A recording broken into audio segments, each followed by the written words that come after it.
parks, schools, restaurants, and more, Assembly Row gets high scores. We're a thriving city with so much to do. Uncle Boston Harbor, in our view. Politics, cannabis, controversial stories, heroes, villains. Who gets the glory? 50 plus languages in Somerville is spoken. Sanctuary city, there are no free tokens. History in Somerville stays alive. In All American City, we won 3 times. Somerville connects. Somerville connects.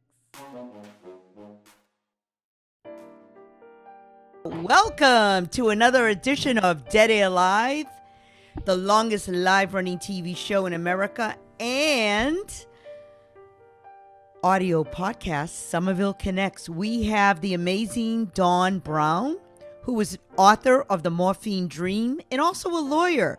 So we're going to be talking about the false constitution. Dawn, welcome. How are you on this beautiful day? I'm great. Thank you. Thank you for having me. So, Dawn, what is the false constitution? Well, you know, the Constitution as it was written doesn't really mean much today. It's filled with philosophical imponderables, and which, you know, probably a lot of people don't know what philosophical imponderables are, but they are words that can't be defined. And the Constitution is filled with them. And so how do we define it? It's for each person to define it for themselves. And a lot of people confuse the Declaration of Independence with the Constitution too. And the Declaration of Independence, for most people, is a little paragraph in a frame that says all men are created equal and we're endowed by our Creator with certain rights and so forth. And they include life, liberty, and the pursuit of happiness. And that starts the progress towards the Constitution, which was enacted 9 years later. So the Declaration of Independence has nothing to do with the Constitution. It's not law. It's not statute. And a lot of people think it is. They say, well, all men are created equal. That's what the Constitution says. No, the Constitution doesn't say that. The Declaration of Independence says that. But when they said all men are created equal, they didn't mean everybody. They only meant white landed aristocrats. That's who were considered men in those days.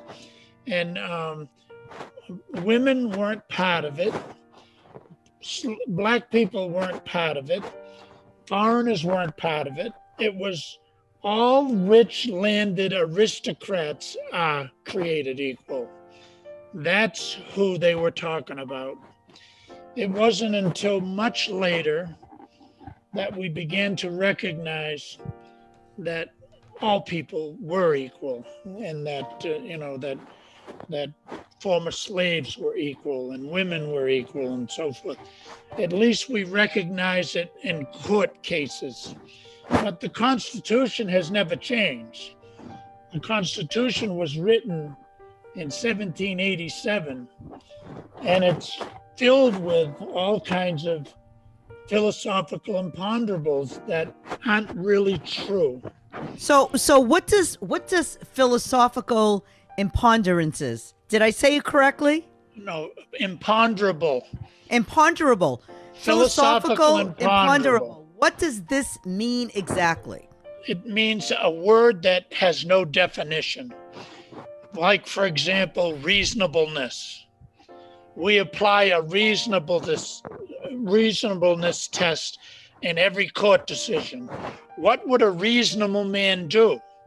Well, that begets the question of what's a reasonable man? Isn't this all subjective? It means one thing to one person and something to another person. That's what a philosophical imponderable is, and the Constitution is filled with them. And you know, it's read as though it means something. For example, the First Amendment says Congress shall make no law which affects our freedoms, like freedom of speech, freedom of religion, freedom to assemble, which is important now. And that's not true. They've made plenty of laws. But also other people make laws, like the Supreme Court makes laws, or the lower courts make laws, and the president makes laws. The president signs executive orders and so forth. So lots of people make laws, but the Constitution says nobody shall make laws except Congress. And what Congress has allowed is for other people to make laws. And so the Constitution, which says Congress shall make the laws, that's not true. That's a statement that's not true. And for example, when it says you're innocent until proven guilty, well, that's not true. Every lawyer knows that you're guilty until proven innocent. Oh, isn't that funny? There's no such thing as you're innocent until you're proven guilty. There's no such thing as a fair trial. Everyone has the right under the Constitution to a fair trial. And they also have the right to a speedy trial. Well, what is a fair trial? I don't know. I've never seen one. Really? You've never seen a fair, you're a lawyer. You've never seen a fair trial? I've never seen anything fair about the court process at all. You know, in a criminal trial, the prosecutor gets to go first and last. So how do you beat that? When he opens his case and plants all his side on the jury, and then when you the defense lawyer, you get up to do your side, and so you have the second opportunity at convincing the jury. So are you saying that a lawyer that comes in first and ends last has a better advantage of winning the case? He has a distinct advantage of winning the case, because he gets to convince the jury first. And, it's not about who's guilty or who's innocent.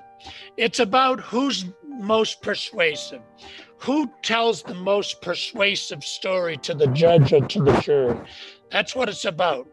And, in law school, they do a trick where they hide the real jury and they hide the truth.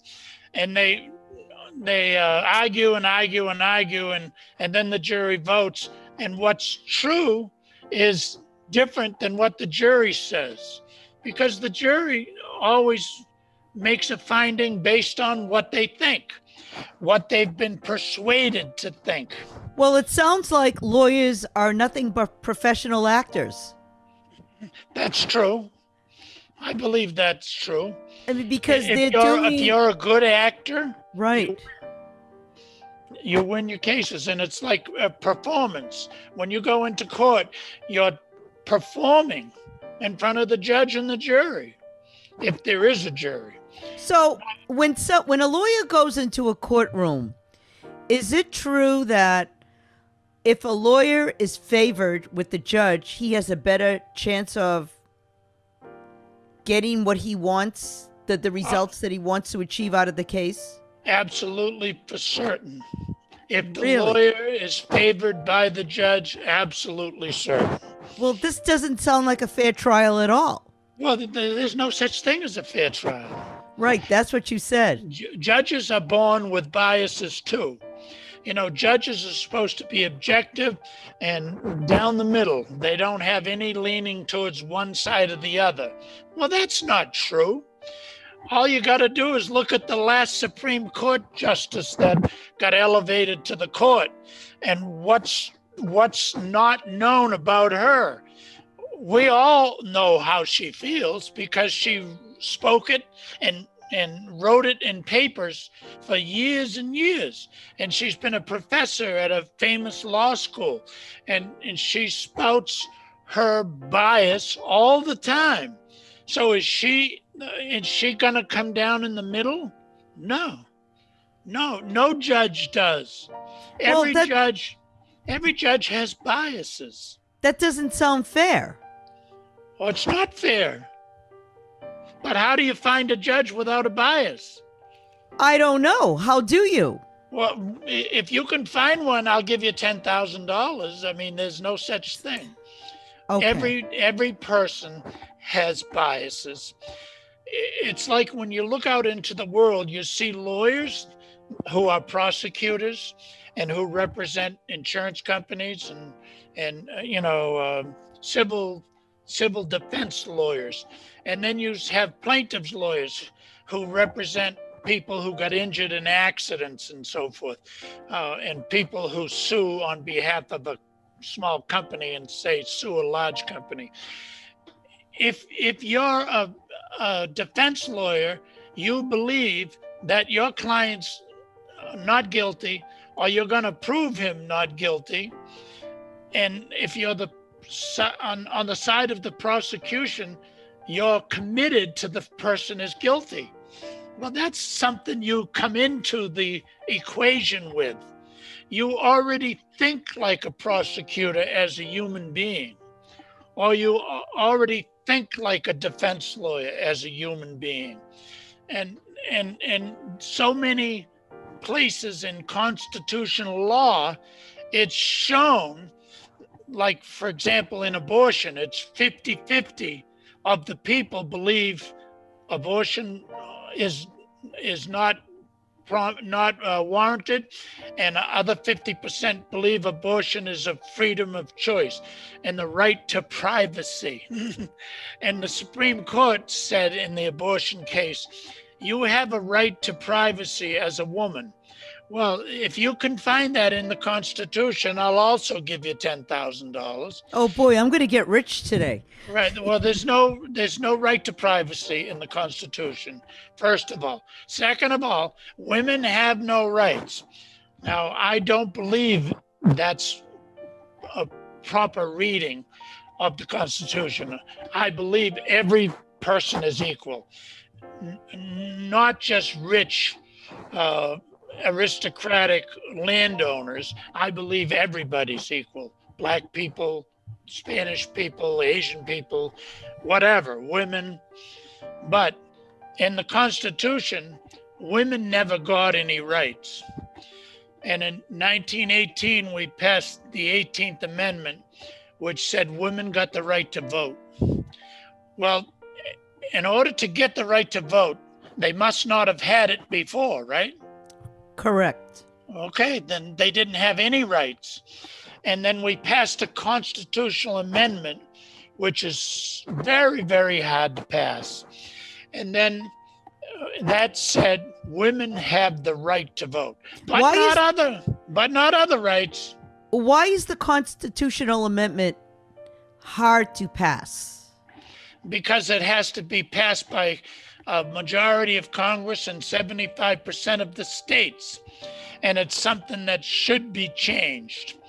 So if we go ahead with the woman's argument, the women's rights argument, in 1973, we presented an equal rights amendment to Congress. And it passed Congress, and we presented to the states.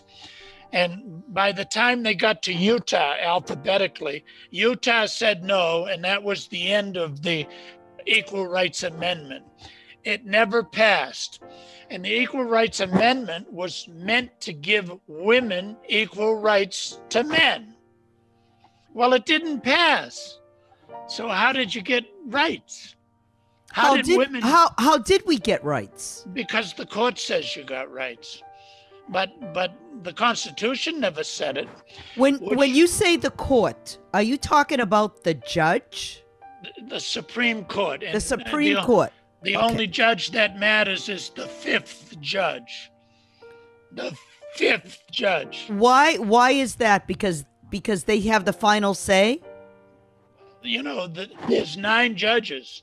Right. And it can wind up 4-4, and so it goes to the fifth judge. So it only matters what the fifth judge says. And so law is whatever the judge The fifth judge says it is. You know That's what the I don't law. you know what I don't understand, and maybe you can explain this. Why do the judges that are picked for the Supreme Court have to go through such a stringent process Because with the everyone in Constitution- Congress? Why do they have to be integrated? It's not everyone in Congress. It's only the Senate Judicial Committee. What do The- I know? The Senate Judicial Committee sits on any appointments by the president. So the Senate Judicial Committee is made up of an odd number of senators, so that the vote is 1+, just like the Supreme Court. The Supreme Court is 4-4, and the fifth judge breaks the tie. And most issues are decided 5-4. Most important issues to the American people are always decided 5-4. That's why it's so dangerous to put Amy Coney Barrett on the Supreme Court, because she's a known vote against people and against people's rights. And she already has announced all that in her papers, in her speaking all throughout the years in her career. She's already announced that she's anti-abortion and she's anti-Obamacare and so forth. And so it's stacked up against us. So Now, so if she's against all these things, why was she voted in? Is this because of because one person, Mitch Mcconnell, runs the Senate. And I don't mean to make this political, but that's wrong that one person runs the Senate. how does this one person get all the power? It almost sounds like he's godlike, which is a terrible word to use. But why Mitch McConnell? He's worse than godlike. He's the leader of the Senate because he's been around for the longest time. Can they get rid of him? Only by voting him out. And the people in Kentucky just had the opportunity to vote him out, and they voted him in again. So he's powerful unless the Democrats win the Georgia runoff elections for Senate. And then if those two people get seated as Democrats, then the Senate is 50-50. And then Kamala Harris will make the deciding vote. But with the Senate the way it is, it's 52-48. So Mitch McConnell, as the leader of the Republican Party, gets every Republican, and they just have to vote his way. And it doesn't make sense. That's not what a representative government is supposed to be. Wouldn't it make sense to put someone who's the head of this group, an independent, and not a Republican or a Democrat? Wouldn't that make more sense? There's no such thing as an independent. Okay, so it's either one or the other. Everybody leans one way or the other. You know, everybody leans toward liberal or conservative, but most people truthfully come down in the middle. So if he is someone that is clearly maybe not making the right choices, why are the people in Georgia endorsing him? How does he get a say? There's Republicans that will always believe in Mitch McConnell and President Trump and so forth, because that's their party persuasion. That's who they are as human beings. But what if the party is like not making good choices? What if the party is like screwing up? Don't we as the people have a choice to change that? Yes, we have a right to go to the polls and elect somebody like we just elected Biden over Trump. So 8 million Americans said we prefer Biden over Trump. 80 million Americans. No, 8 million more than Trump got. Oh, 8 million more. Yes, correct. Okay, so the majority of Americans voted for Biden. Correct. But Trump doesn't believe it. Why is Trump in denial? Because he's using it to raise money off of people. He's raised $200 million already off of Republican-leaning people who believe in him and believe in Mitch McConnell. But this is why the Constitution is false. The Constitution was never meant to do this. And the Constitution was written in an age of 240 years ago, when things were a lot different. And nobody needs to be a rocket scientist to understand that things are different. Should the Constitution be rewritten? Absolutely should be rewritten. Why don't you get involved with that? No, it should take out the philosophical imponderables. It should take out the lies. It says you have the right to life, liberty, and the pursuit of happiness, and I think it's the 9th or 10th Amendment. And what exactly is that? You have the right to life. Let's talk about that one.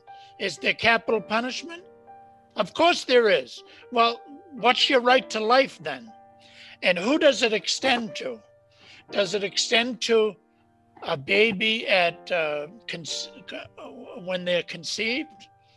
Or does it stretch out to attach to a baby when they're 7 months in the womb? Well, the court would say it's 7 months.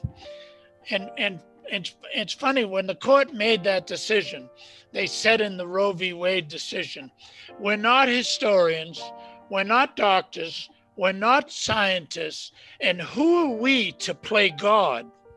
And then they said life begins in the 3rd trimester. I guess that's playing God. That's absolutely playing God. I have a question to ask you, because this has been on my mind. If we have a president or someone in Congress or Senate that is having an issue with their brain is not mentally sound, or they have dementia, or something that is radically off balance, who has the right to move them aside because they're not serving the people? Well, we have the 25th Amendment, which you can invoke because the president has become incapacitated. And this president has become incapacitated. He's been incapacitated all along.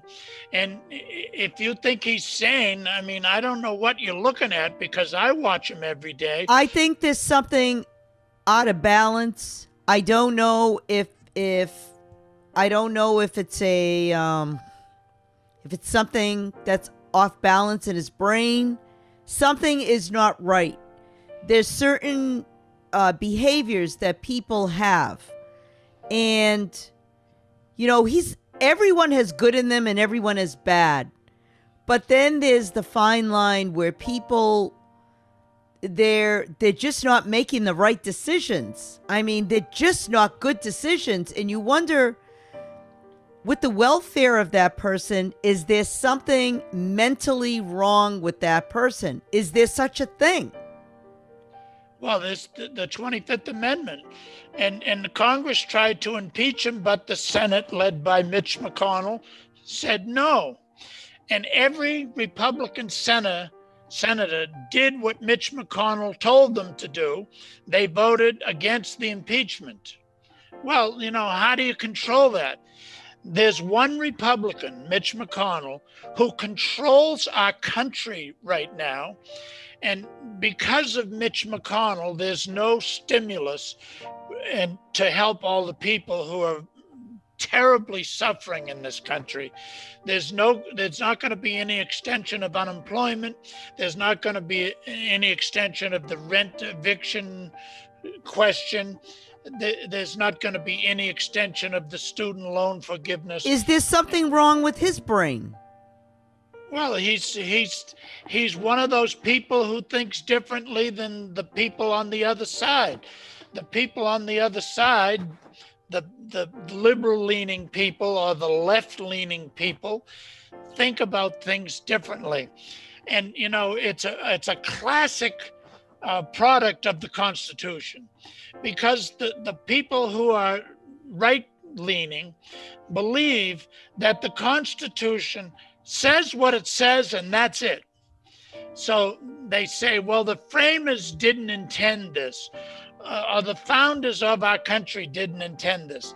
But the founders of our country, if they were zoomed down to earth today, they wouldn't believe what's going on with the Constitution. What do you think they would say if they had a chance to weigh in? They would want to rewrite it. They would want to rewrite it and eliminate the loopholes and the philosophical imponderables. And, it's meant, I believe the Constitution is meant to reflect the times. For example, when the Constitution was written, it said you have the right to bear arms. Now people want to take that out to you have the right to bear an AR-15, which will kill 45 people in seconds.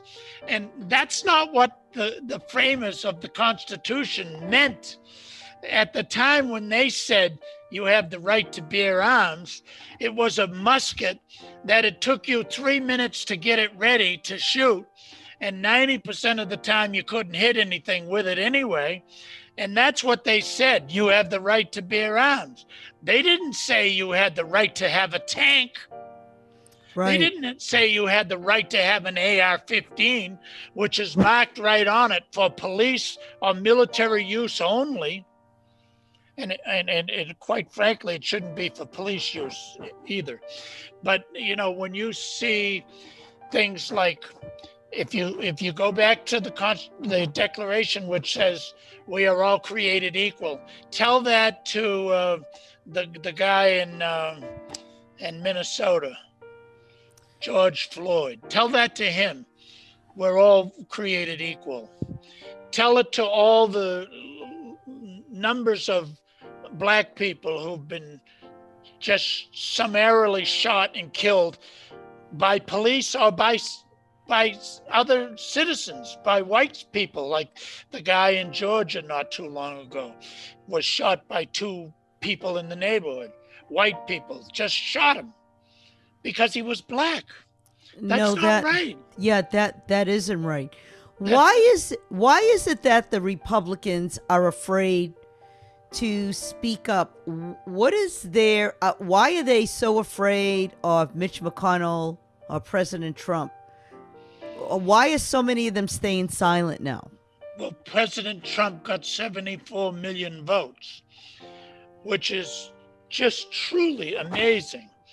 That he could acquire 74 million votes.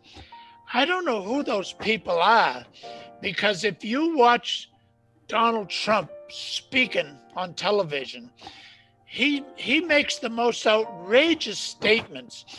Like, for example, he always compliments Putin or the Chinese president or the North Korean president. And he calls Americans incredible criminal Democrats. He calls Democratic people criminals. And he even calling Republican people criminals now. He's speaking against the senators and the congressmen of states that he lost. And he called for the Republican Secretary of State to be fired and calls him a nasty person. And he called Kamala Harris a nasty person. And he calls Putin a good guy. So, but why are the Republicans afraid, a lot of them, to speak up? What are they afraid of? The 74 million people. The 74 million votes. The elections. They're worried about their elections. Oh, okay. They're worried about who controls the Senate.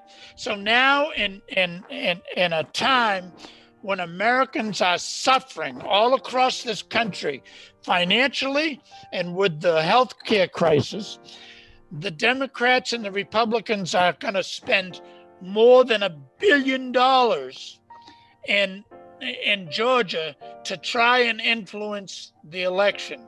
Because, of course, the Democrats want the 2 Democratic senators to win, and the Republicans want the 2 Republican senators to win. So Mitch McConnell will stay in power. If the Democrats win those 2 seats, Mitch McConnell's gone, and he's history.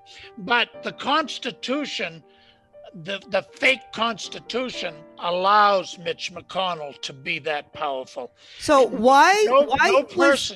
No person should be that powerful. Why was Mitt Romney the first person to speak up? I love that guy. Because he's credible, he's honest, and he's driven by religion, as is our Constitution, by the way.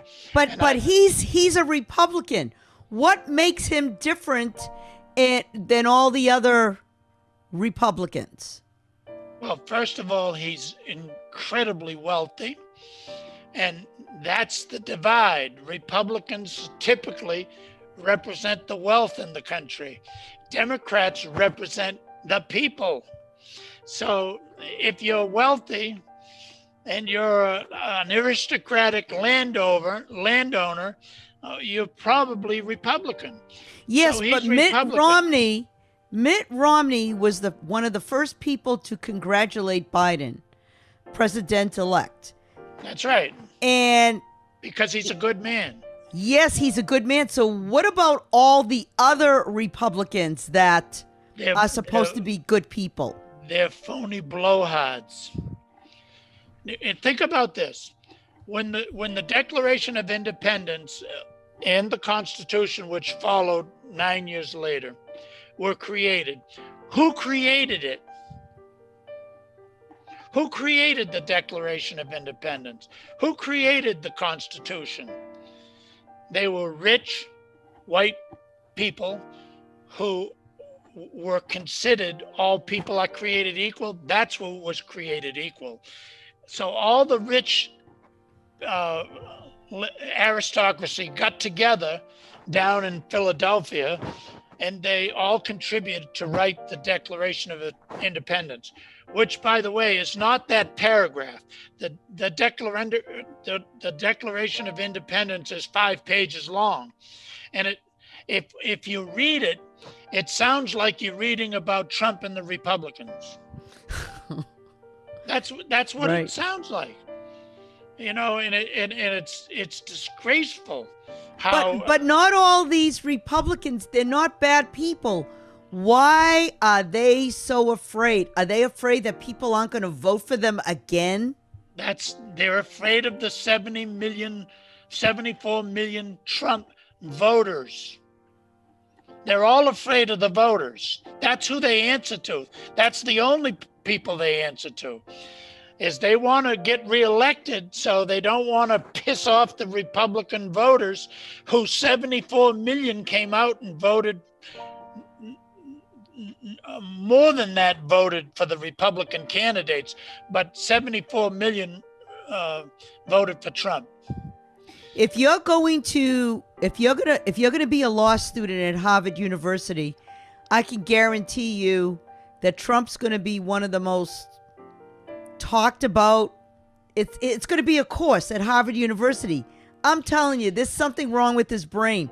What I don't understand is why does he have everyone drinking the Kool-Aid? What does he have? We have a constitution that people believe in, and people say, well, he's doing what's constitutionally correct. The fact is, he isn't doing what's constitutionally correct. Many of the things he's done are unconstitutional, and many of his challenges in courts have all been thrown out because they're not properly brought. And he's just, and I don't like to say this about a president of the United States, but he's ill. The way he speaks. How is he ill? Please break it down, Don. The way he speaks to women is unforgivable. It's unforgivable. And how any person can support somebody who speaks to women the way he does. I agree with you. It's just completely unacceptable in my life. Do you think that he respects himself? He's all tied up in himself. That's all he cares about is himself. He doesn't care about anybody else. But that's not the question I asked. Do you think he respects himself? Do you think he's a happy I human think being? he thinks he's right. I think he thinks he's right about everything. He thinks he's right about the phony election, that the election is rigged. Of course it's not, because, I mean, the down ballot Republicans got more votes than Trump got. And the down ballot Republicans won all over this country. In every state and every county and every city, the down ballot Republicans won. But Trump didn't get all their votes because some people who are Republicans don't believe in him and don't believe that his talk is right. And when he talks about Americans, Democratic Americans, and he makes them out to be the worst thing in the world, that's sickening. The Democrats aren't the worst thing in the world. The Democrats are just people. That's right. And so are the Republicans. They're just people. But they're persuaded to follow Trump because Trump is very persuasive as a human being. That segment of the population is persuaded by him. And Biden persuaded more people to vote for him. And Biden, along with Kamala Harris and President Obama and Michelle Obama, all those people convinced Democrats to vote for Biden. So that's why 80-something million people voted for Biden and 74 million people voted for Trump, because Trump did a good job of persuading his people and Biden and the Democrats did a good job of persuading their people. But this is a changed world. The world is so different now than it was 20 years ago. Never mind 240 years ago when the Constitution was written. The Constitution was a Christian document. The Declaration of Independence was a Christian document. And I'm a Christian, and I'm a faithful, loyal, spiritual Christian. But I don't believe the Constitution should have anything to do with Christianity. But it says we're all of the Creator, and you get life, liberty, and pursuit of happiness because God said you did. Well, for a Muslim or a Jew, that doesn't cut, And a lot of people think differently in the United States today than ever before. When the Constitution was passed, a group of rich, independent, wealthy people went to Philadelphia and said, we'll decide this. We'll decide what kind of government we have. And then 8 states said, yeah, okay, you can do it that way, but you better have a Bill of Rights. And the Bill of Rights is the first 10 amendments. Now, only 8 states said yes. The rest got in because they agreed they would abide by the Constitution. But did a majority of this country vote upon the Constitution? No, and they wouldn't if they knew what it said. And if you go through the Bill of Rights, every single thing is not true. You have a right to a trial by jury. Oh, well, not if the judge tells you can't. Not if the judge says, I would advise you to have a judge-only trial, because you're going to lose if you have a jury trial. So not all men are created equal then? No, not all men are created equal at all. And the Constitution allows us to have a government run by who's most persuasive. Just the way the courts work. When there's a case in court, who's the most persuasive person in the courtroom? For example, when you look back at the O.J. Simpson trial, the defense lawyers were much more persuasive than the prosecution. The prosecution appeared to be bumbling at times. And so the jury voted that OJ was not guilty. But, you know, when I talked to people in the world, everybody thought he was guilty. But the jury said he was not guilty. And then there was a case here in Massachusetts in the Cambridge courts where a nanny from Newton was accused of shaking a baby to death. Oh, I remember that. And they found her guilty. And the judge said, no, you didn't prove she was guilty, which was true. They didn't prove she was guilty. I didn't know how they found her guilty. But when the jury said she was guilty, the judge said no. And he freed her and sent her home to England. Well, who's the boss, the jury or the judge? The judge. Well, the judge has the right to overturn any jury. So you have the right to a jury trial, unless the judge doesn't like the results. And, you know, people in public won't say these things. People in public won't say you're guilty till you're proven innocent. But that's the absolute truth. People in public won't say there's no such thing as a fair trial. They all say, oh, yeah, there's a fair trial.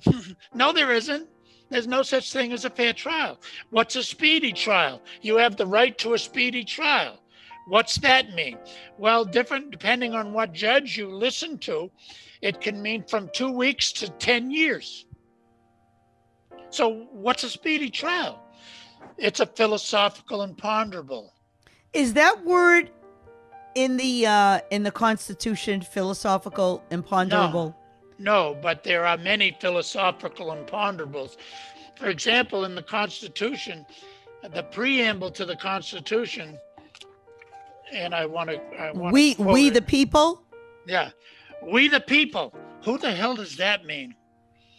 That meant, back then, it meant only the rich, aristocratic white people.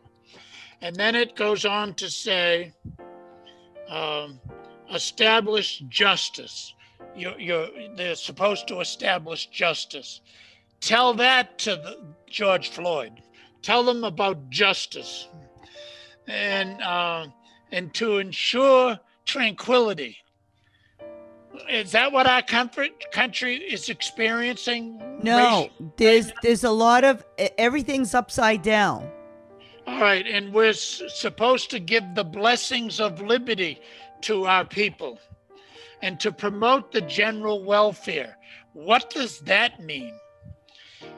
Does that mean they should do a stimulus? I think something should happen. People need help. I think it should certainly mean. I mean, what do you mean when you say promote the general welfare of the people? You know what might be a good idea? I know this might sound crazy. This is just my idea. Wouldn't it be great because restaurants can't open up? What if the government found a way to keep the restaurants open? And the government found a way to feed all the people in the United States. Everyone was allowed to get takeout. You know, they would just go, the restaurants could stay open and people would just go whatever they served. It's like when I was growing up, you didn't ask your mother to cook certain meals. You ate what was given to you. Wouldn't it be great if these meals were cooked? It would keep the restaurants open. It would feed the people until everyone got back on their feet. Well, any idea which would help people is important. But in the Constitution, in the preamble to the Constitution, it says, we, the people, take it on as our responsibility to promote the general welfare. Well, what the hell does that mean? We're not. Do you think Biden's going to make a difference with everything that's happening? Well, especially if he gets control of the Senate. Because right now, you can't pass a bill because the Senate won't allow it to be passed. Because 52 Republican senators all vote what McConnell tells them to vote. Instead of representing the people of the United States or the people of the state where they're from, They represent themselves, and they do what McConnell tells them to do. And if you don't think so, look at the vote. How much do these senators get paid? Probably 400,000 or 500,000. Seriously? Yeah, and you know, when you go back to the Amy Coney Barrett vote, 52 Republicans voted for her. How come? Does that mean all 52 people think the same way? No. I don't think you could ever get 52 people in a room to agree on anything. So why are they all voting? Well, you must have an answer. Well, because they want the 74 million votes. They don't care about the people. A senator doesn't care about the people, because if you cared about the people, you wouldn't be voting not to provide stimulus and relief for the people out there. And you know, this pandemic is so out of whack and affecting life so much. And we've never seen anything like this. What's the Constitution say about dealing with a pandemic? It says nothing, because the Constitution didn't know about pandemics. The people who were the founders of the Constitution and the writers of the Constitution, they had no idea about a lot of things, like automobiles and airplanes and boats and ocean liners and wiretaps and telephones and in the internet. You know, internet and text messages and telephones and all that stuff. They had no clue.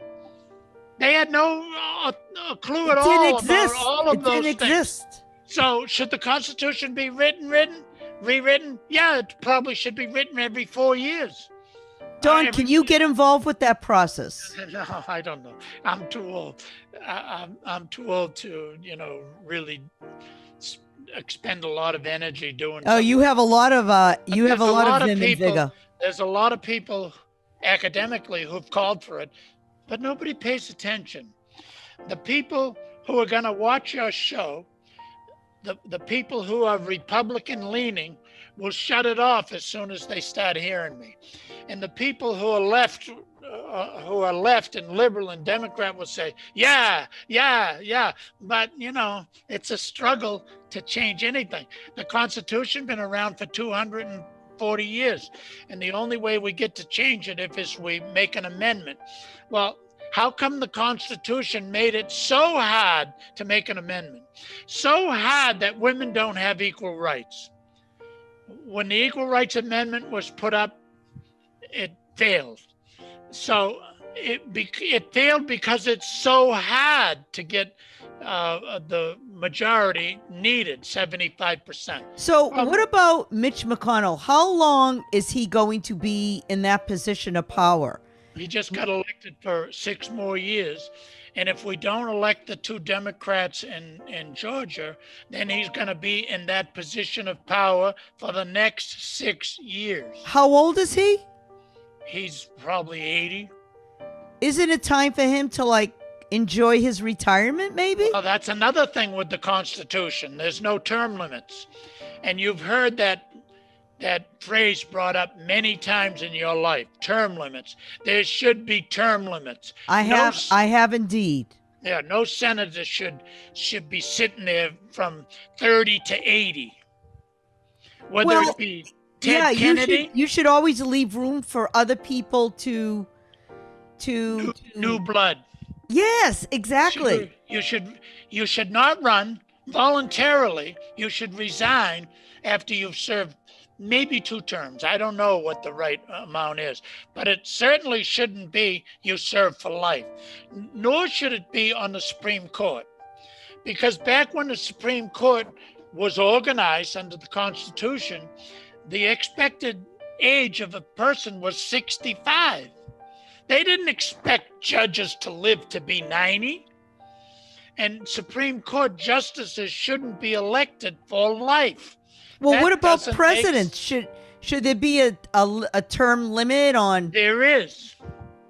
A president can only be president for 8 years. That's it. No, but I'm saying, can a president be be voted for at a certain age? Does his age make a difference? No, because we just had a 74-year-old and a 78-year-old running for president, and the 78-year-old won. It's unbelievable. I think it's great. No, I don't think a 78-year-old person should be the president. But I voted for Biden, and I'm glad he won. But Right. he shouldn't be president because I'm 76, and believe you me, I wouldn't want any job that's as stressful as that. So do you think, we have a few minutes left, do you think Biden is going to be able to deliver? Because he has a lot on his plate. It all depends on Georgia. Okay. The runoff races in Georgia. Now, this past election was looked at as the most important election in history. Well, that's not true. This runoff in Georgia is the most important in history because if the Democrats win both seats, then they will control Congress, the president, and the Senate. And hopefully there's no Mitch McConnell in the Senate on the Democratic side, because Mitch McConnell is doing a giant disservice to this country. And it's not what the Constitution or the forefathers ever expected. When the Democrats win, will Mitch McConnell still be? He'll still be a senator, but he'll be on the losing side. So who will be the head when the Democrats win? Who will be the head of the Senate? If the Democrats win both seats in Georgia, it will be tied 50-50. And then Vice President Kamala Harris makes the decision if they're tied. Well, I notice I didn't say if. I said when. When they win. Yeah. When they win. So Kamala Harris will be the person that will be the deciding factor. Right. And so it'll be 50-50, like, for example, stimulus will be 50-50, and Kamala Harris will get to vote.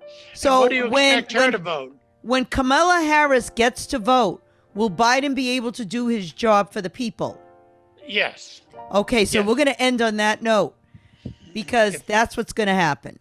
Yeah, so everybody should watch the elections on January 5th, because that's the most important election in our history. And it'll determine. Dawn, as always, it's extremely interesting to talk to you. So, Dawn, how can people find you? Where can people find you if they want to talk to you? donaldloringbrown@gmail.com. You heard it here, folks. We are here with the amazing Donald Lorin Brown. Donald, as always, you deliver. You are quite feisty at 76 years old. You have a lot of, as they say, piss and vinegar in you. You have a lot to say. You are an educated man. You're informed. You're delightful to talk to. And I look forward, Dawn, to our next talk together. Folks, thank you, Dawn, for joining us today for another edition of Somerville Connects and Dead Air Live. Somerville Connects. Somerville Connects.